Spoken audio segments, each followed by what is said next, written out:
Gunpowder.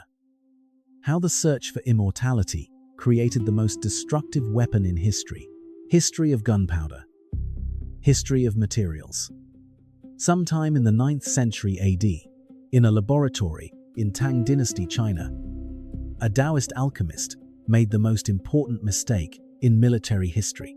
The Chinese alchemists who discovered gunpowder worked within a tradition that combined empirical observation with a philosophical framework in a way that the history of Western science still does not quite know how to categorize. They were not scientists in the modern sense because they lacked a systematic experimental method that separated hypothesis from verification. But neither were they merely charlatans. Their texts show a capacity for observing chemical phenomena and a sophistication in describing material properties that bring them closer to experimental chemistry than to magic. The fundamental problem of their enterprise, seeking immortality, was unattainable by chemical means, but attempts to reach it produced a vast amount of empirical knowledge about the behavior of substances, knowledge passed down from master to disciple for centuries before any Western scientific institution existed. The story of the accidental discovery of gunpowder is also a story about how accidents yield useful results only when there are people capable of recognizing their value. The deflagration produced by the first alchemist who mixed saltpeter, sulfur, and charcoal in explosive proportions was not useful in itself. It was a hazard, a failed experiment, something that destroyed materials and could burn down the lab. What turned it into the most influential invention in military history was someone's decision to view that released energy not as a problem, but as a resource. That step from accident to application is the one history usually omits because it has no precise name or date. He was searching for the elixir of eternal life, the substance that would free human beings from death and grant the immortality Taoist masters had promised for centuries. He combined sulfur, charcoal, and saltpeter in proportions indicated by his alchemy text, applied heat, and produced a flame and smoke unlike anything he had seen before. The earliest records describing this mixture call it huoyao, fire drug. He did not find immortality. He found something that over the next 1,000 years would kill millions of people and change the fate of entire empires. Gunpowder is the product of a failed search. It arose from the Taoist alchemical tradition that combined chemical experimentation with spiritual philosophy in a blend that modern historians recognize as the most sophisticated form of experimental chemistry available in the 9th century world. Taoist alchemists worked with metallic sulfides, mineral salts, organic compounds, and mixtures of the three in proportions passed from master to disciple with the same seriousness with which physicians transmitted anatomical knowledge. They sought the purification of substances, the removal of impurities, the concentration of the essential, believing that the final result of this purification process would be the substance that granted eternal life. Saltpeter was a favorite ingredient among Taoist alchemists because it seemed special. It formed naturally on certain rocks, had a crystalline appearance that set it apart from ordinary salts, and when heated, produced a bluish flame that alchemists interpreted as evidence of something extraordinary. The combination of saltpeter, sulfur, and charcoal in the correct proportions produced a deflagration that alchemists had neither seen nor predicted. Black powder, discovered by accident and with minimal variations, was the only gunpowder available until the mid-19th century. It works because its three components perform distinct and complementary functions. Saltpeter is the oxidizing agent. It contains oxygen in its molecular structure that is released during the reaction, feeding combustion, even without external air. Charcoal, at 15%, is the primary fuel. Sulfur, at approximately 10%, lowers the temperature at which the mixture ignites and acts as a binding agent that keeps the three components mixed uniformly. What gunpowder produces is not technically an explosion in the modern sense of the term. It is a deflagration, a combustion that progresses through the mixture at subsonic speeds, generating a volume of hot gas far exceeding the volume of the original solid mixture.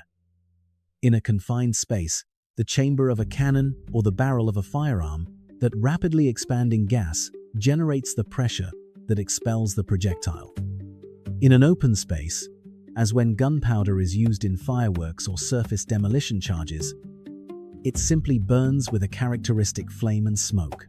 The correct proportion of the three components was not obvious and took centuries to stabilize.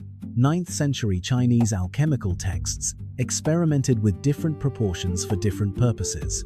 More sulfur yielded brighter flames for fireworks, while more saltpeter provided greater explosive power for projectiles. This empirical optimization, carried out by thousands of artisans over hundreds of years, gradually produced the proportions that 10th century Chinese military manuals first codified systematically. The military adoption of gunpowder by the Song dynasty was neither a linear process nor one planned from above. It was the result of pressure from an unavoidable strategic situation.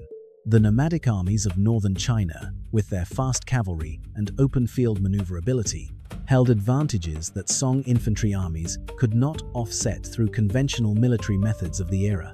Gunpowder offered them something that leveled the playing field in the short term: terror. An incendiary projectile that burned in flight and generated noise and smoke unfamiliar to horses. It was the first time a top-tier psychological weapon was deployed, regardless of its actual physical damage. This psychological advantage faded quickly once the enemy grew accustomed to the weapons. Song military engineers knew this and responded by increasing actual physical damage. More gunpowder, heavier projectiles, larger explosions, in a race they had no guarantee of winning long-term. What this race produced was an acceleration in the technical innovation of gunpowder weapons, which in 2 centuries led from bamboo tubes launching flames to metal cannons firing solid projectiles. The transition of gunpowder from alchemical laboratories to Chinese military arsenals occurred during the 10th and 11th centuries under the pressure of concrete strategic necessity.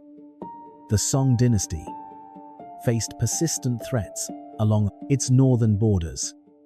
First the Khitans, then the Jurchens of the Jin dynasty, and finally the Mongols. Song military engineers developed a range of gunpowder-based weapons aimed at compensating for the numerical and cavalry inferiority of Chinese armies against their northern nomadic enemies. The earliest Chinese gunpowder weapons were not firearms in the modern sense. They were incendiary projectiles, arrows tipped with gunpowder charges that burned in flight to set enemy formations ablaze, clay bombs filled with gunpowder thrown by catapults that exploded on impact, rudimentary metal grenades and landmines, and demolition charges to shatter the gates of besieged cities. The fire lance, huochong, documented in 10th century military texts, was a bamboo tube filled with gunpowder that, when ignited, spewed flames and metal fragments at close range for a few seconds. It was neither precise nor long-range. It was a short-range shock weapon that capitalized on the psychological impact of sudden fire on unaccustomed horses and soldiers. Yet in its operating principle, it was also the first firearm in history. A tube directing gunpowder energy in one direction, turning deflagration into propulsion. 11th century Song military texts document in detail the manufacturing process, ingredients, and tactical use of these weapons. By the 11th century, China possessed a gunpowder-based arms industry more advanced than any other civilization in the world. No one else on the planet knew of gunpowder yet. The transmission mechanism of gunpowder from China to the West was the Mongol Empire. The armies of Genghis Khan, which began conquering China in the 13th century, did not merely defeat the Chinese states, they absorbed them. Chinese military engineers, with their knowledge of gunpowder and siege engines, entered the service of Mongol armies. The Mongols, lacking a tradition of precision craftsmanship or engineering, understood the strategic value of the knowledge acquired with each conquest and systematically integrated it into their forces. The Battle of Mohi in Hungary in 1241 is likely one of the earliest engagements where Europeans encountered gunpowder-based weapons. Hungarian chroniclers mention projectiles that burned and emitted thick smoke upon impact, which some historians interpret as Mongol incendiary grenades. The Hungarian army, one of the most powerful in Central Europe at the time, was virtually annihilated in a single day. The Mongols did not push their conquest further into Western Europe, primarily due to political reasons. The death of the great Khan Ogedei required the generals to return to Asia rather than military ones. Europe was lucky and did not know it. The definitive transmission of gunpowder to the Islamic world occurred via Central Asian trade routes and direct contact between Islamic states and the Mongol Empire during the 13th century. Arabic texts describing gunpowder and its applications appeared in the second half of the 13th century. The most important is the treatise by Hassan al-Ramah, an Arab engineer from around 1280, featuring precise formulas, instructions for incendiary projectiles, and descriptions of weapons derived from Chinese knowledge. The Egyptian Mamluks were the first to use gunpowder weapons outside China in a battle with a decisive outcome. The Battle of Ain Jalut in 1260 marks the first major defeat of the Mongols in an open field and set the limit of their southwestern expansion. Historians debate whether the Mamluks used actual firearms at Ain Jalut or merely conventional incendiary projectiles. What is documented is that Mamluk Sultan Baybars, who led the victory, developed gunpowder arsenals in Egypt in the following decades and used gunpowder weapons in campaigns against Crusaders and Mongols. Europe received knowledge of gunpowder through two partially overlapping channels. The first was textual transmission via Arabic natural philosophy texts that 13th century European scholars read in Latin translations, produced in intellectual centers like Toledo, Palermo, and Salerno. The second was direct contact with the Islamic world through the Crusades, Mediterranean trade, and diplomatic relations. Roger Bacon included a description of gunpowder encoded in a Latin anagram in his Opus Majus of 1267, a precaution suggesting he knew he was sharing potentially dangerous knowledge. Bacon did not claim to have invented gunpowder. He described it as a known substance, capable of producing artificial thunder and lightning, superior to natural ones. His description aligns closely enough with real gunpowder that historians have no doubt about what he was describing. The earliest visual representation of a cannon in Europe appears in a Florentine manuscript from 1326, depicting a vase-shaped metal container on a wooden table firing an arrow projectile. By 1346, King Edward III of England used cannons at the Battle of Crécy against the French army. Chroniclers of the period note the noise and smoke produced by English cannons and their destabilizing effect on French horses and soldiers. Militarily, the cannons at Crécy were still secondary. The battle was won by longbowmen, but their presence documents that less than 80 years after Roger Bacon described gunpowder in cipher, Europe was already manufacturing and deploying artillery in warfare. The Ottoman Empire's role in the history of gunpowder is more complex than the Siege of Constantinople alone suggests. The Ottomans did not merely use artillery.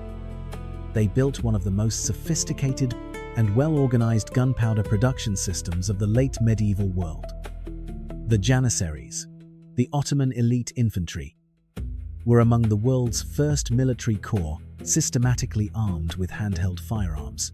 Janissaries received arquebuses and training as part of their standard instruction, setting them apart from contemporary European armies, where handheld firearms were still novelties or limited to specialized tactical roles. The Istanbul arsenal, built under Mehmed II and expanded by his successors, was in the 16th century the largest arms manufacturing facility in the Mediterranean world. It produced not only cannons and arquebuses, but also the gunpowder required to supply them, managing the saltpeter supply chain from imperial deposits to coastal arsenals for distribution to fleets and armies. This vertical integration of military logistics was more advanced than what any European state could maintain, and partly explains Ottoman military dominance in the Eastern Mediterranean during the 16th century. May 29, 1453, is the most precise date marking the end of the Middle Ages. On that day, Mehmed II entered Constantinople after a 53-day siege. The siege lasted as long as it did not because of the city's defenses, but because of the time the artillery required to breach them.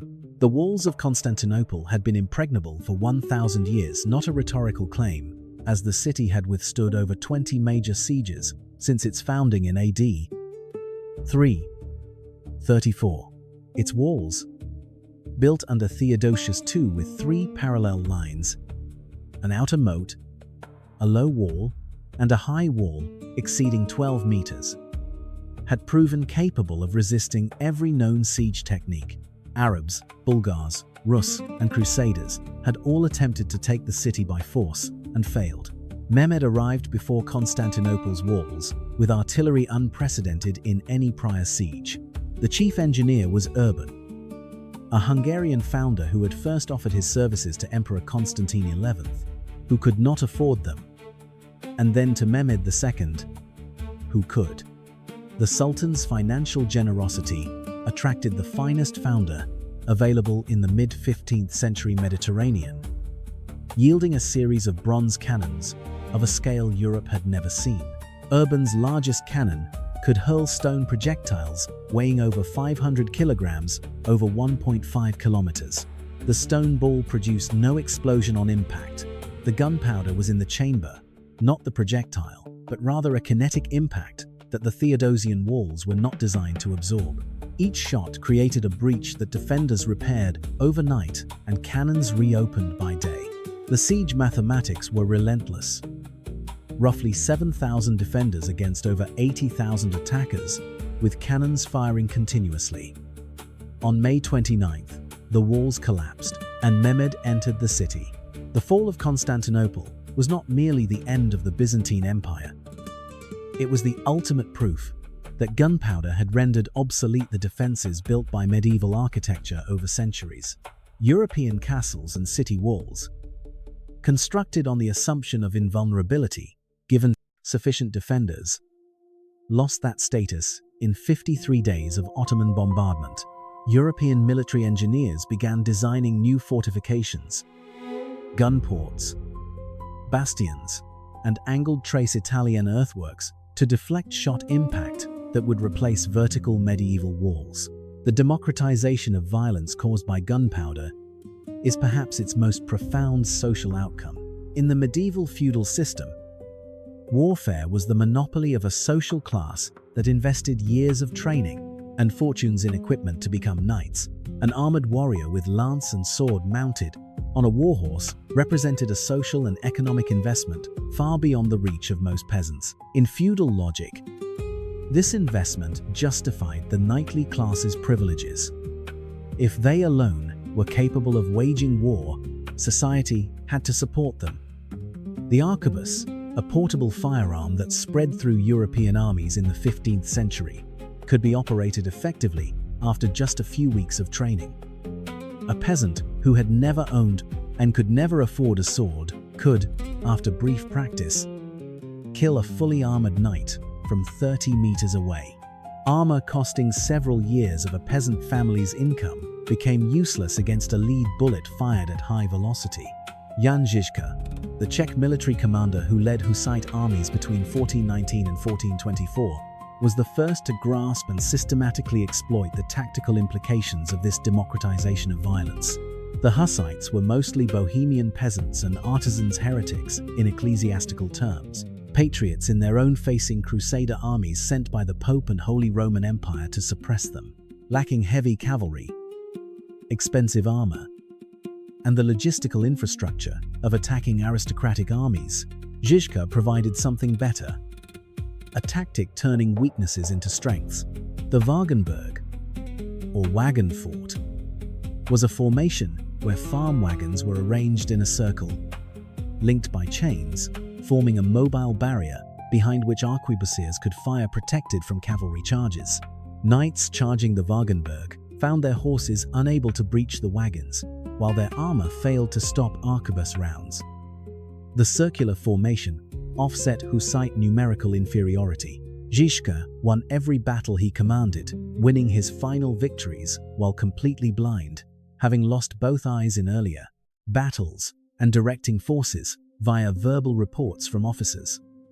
He died of the plague in 1424, undefeated, having repelled 4 crusades launched by Europe's greatest power in 5 years.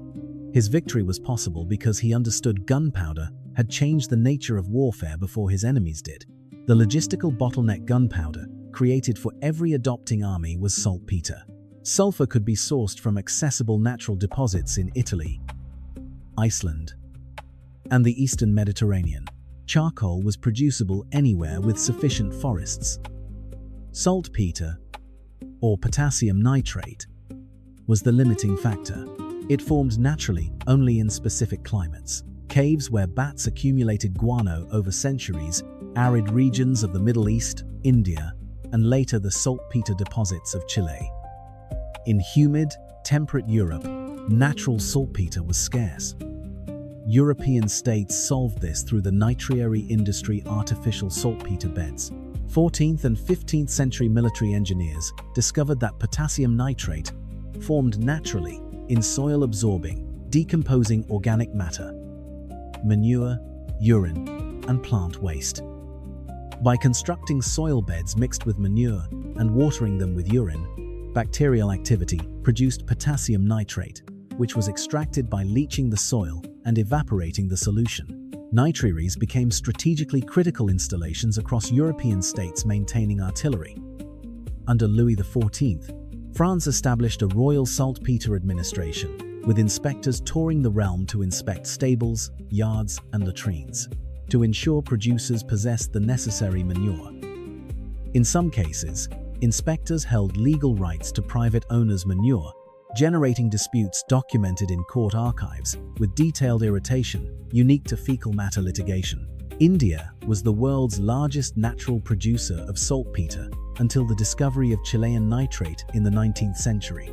The Gangetic Plains yielded potassium nitrate in quantities far surpassing Europe's artificial output. This abundance was a key reason the British East India Company valued control over Indian territory. Bengal, the most productive saltpeter province, became the company's first major territorial conquest. The history of gunpowder in Europe also carries a mining dimension often overlooked in popular accounts.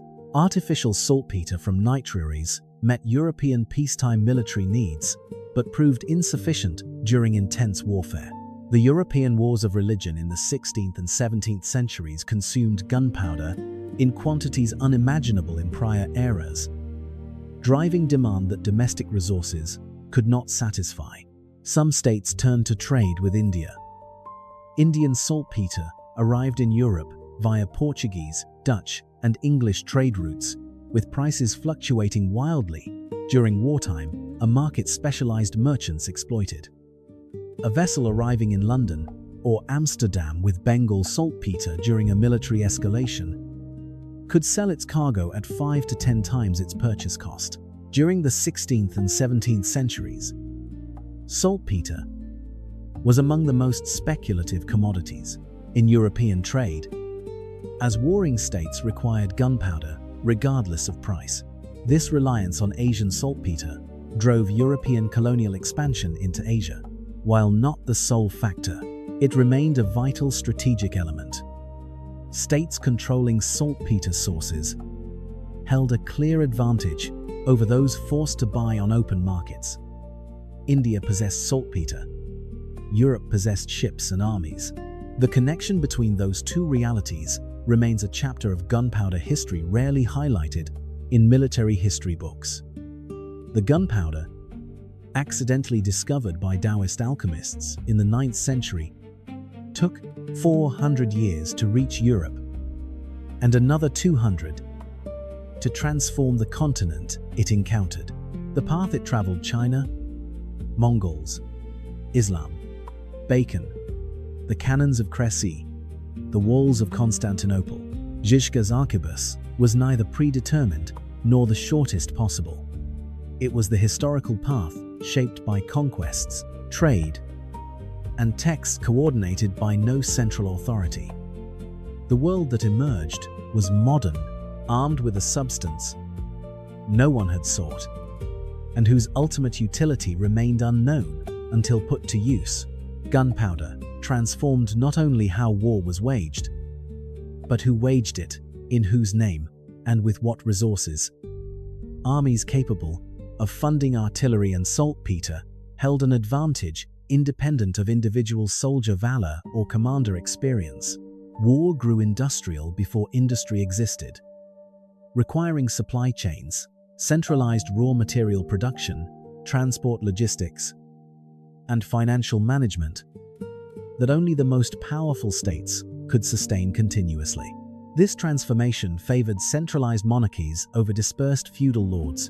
A baron capable of maintaining a castle and a retinue of knights could not maintain artillery, which demanded founders, powder makers, siege engineers, and an extensive logistical apparatus. A monarch controlling a national economy could afford it all. The centralization of military power under European monarchs during the 15th and 16th centuries counts gunpowder among its primary drivers. Gunpowder did not create the modern state, but it made it possible by rendering the feudal defense model obsolete. What Taoist alchemists sought was the substance to free humanity from death. What they found was the substance making death faster, more efficient, and more democratic than at any prior point in history. Gunpowder granted immortality to no one, but it altered the terms under which mortals killed one another in ways that continue to shape the modern world. The 16th century and 17th century history of gunpowder in Spain features a chapter directly connecting it to American colonial expansion. The artillery with which Ferdinand and Isabella took Granada in 1492 was already mature, backed by specialized founders, gunnery technicians, and saltpeter supply chains developed over decades of peninsular warfare. When the Spanish crown funded Columbus's expedition and those that followed, conquistadors arriving in the Caribbean, and later the mainland brought not only swords and horses, but arquebuses and light cannons. The psychological impact of firearms on indigenous populations who had never witnessed such weapons was massive in the initial decades.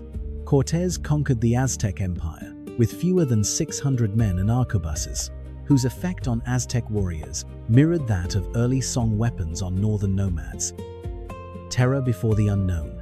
This advantage waned as indigenous populations learned the limitations of contemporary firearms, their slow reload times, uselessness in rain, and limited range. By then, however, other advantages had decided the outcome. The Spanish tercio, combining pikemen and arquebusiers into a unified tactical unit, represented the ultimate integration of gunpowder into Western military doctrine, dominating European battlefields for over a century. The tercio operated on the principle that firearms complemented rather than replaced shock weapons. Arquebusiers delivered volleys, while pikemen protected them during reloads as they advanced. This coordination between ranged and hand-to-hand weaponry forms the foundational logic of modern infantry combat. Spain dominated Europe militarily during the 16th century not through superior numbers or resources, but because it learned to employ gunpowder more effectively than its rivals. What Taoist alchemists sought was the substance to free humanity from death. What they found was the substance making death faster, more efficient, and more democratic than at any prior point in history. Gunpowder granted immortality to no one, but it altered the conditions under which mortals killed one another in ways that built the modern world. The laboratory mistake of an anonymous 9th century alchemist took 600 years to change Europe. But when it did, it changed everything.